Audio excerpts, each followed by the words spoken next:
Une hypothèque, deux hypothèques dans une certaine mesure de candidature de personnes qui viennent de partis politiques ou en tout cas de mouvances politiques, de sensibilité politique dominante dans l'opposition.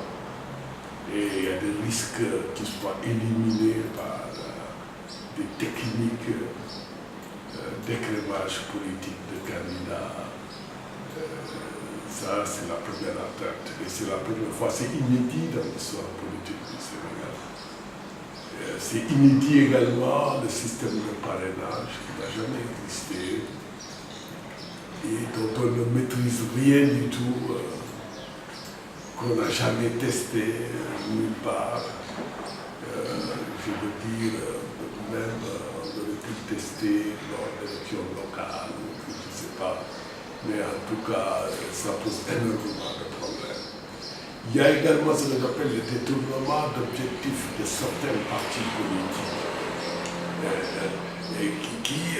Parce que le parti politique, normalement, doit concourir au suffrage universel, doit concourir à l'animation démocratique, à l'animation politique.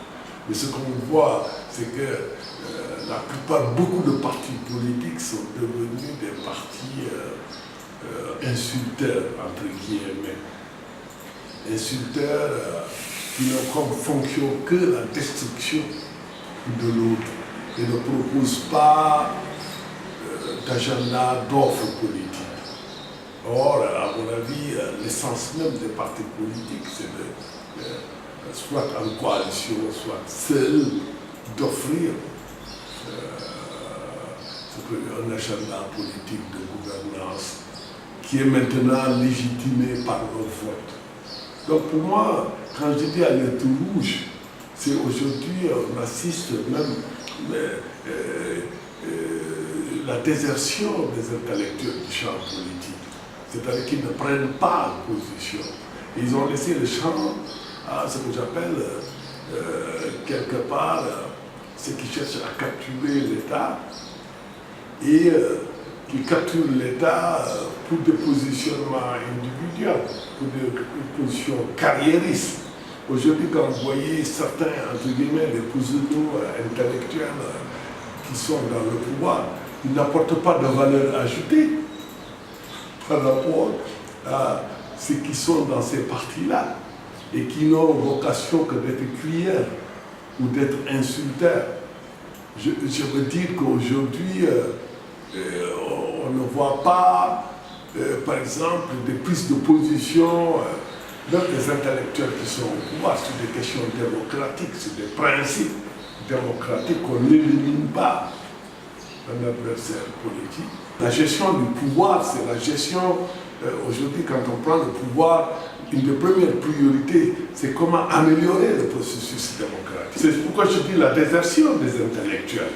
Et je prends l'exemple des intellectuels, quelques intellectuels qui ont rejoint le pouvoir. Quand ils vont rejoindre le pouvoir, ils n'apportent pas de valeur, de plus-value, en termes qualitatifs. Mais ils deviennent comme les insulteurs. Ils se positionnent pour leur propre intérêt. Et ils ne viennent pas pour défendre des causes qui sont des causes, à mon avis, sociales, des causes d'approfondissement de la démocratie. Ils ont même un discours sanguinaire en répondant. Sur le plan d'élimination de certains candidats, je prends exemple, carrément sur le cas Karim Wade ou sur le cas Khalifa Sall, quand il y a eu l'arrêt, bon, si je prends juste un exemple, l'arrêt de la CEDEAO, il est extrêmement étonnant, quelqu'un d'intellectuel qui aujourd'hui est au pouvoir, ces intellectuels, quelques intellectuels, dire attention, il faut qu'on respecte cette décision. C'est là l'un des principes de la démocratie. C'est là l'un des principes de l'état de droit. Mais pas l'état de droit national, l'état de droit communautaire. Parce que nous sommes dans la CEDEAO. On ne peut pas opposer maintenant l'état de droit national, les législations nationales. La perte de confiance à la justice est grave pour une démocratie. Et la justice l'alimente parce qu'ils sont incompétents sur tout. Ils ne sont jamais compétents sur quelque chose, à enjeu démocratique, à enjeu vital pour nous. Ils sont payés pour être incompétents. Ça pose des problèmes de perception, d'image, etc. Et ce qui est grave, quand on ne croit plus à l'état de droit, on ouvre des portes à des violences qu'on ne peut pas contrôler. Tous les pays qui ont connu des guerres civiles, c'est d'abord une mauvaise gestion de la démocratie. C'est d'abord l'accaparement des ressources. C'est d'abord le fait de l'incompétence de répondre aux besoins des populations. Donc il y a une véritable crise morale, et c'est ça qui est grave.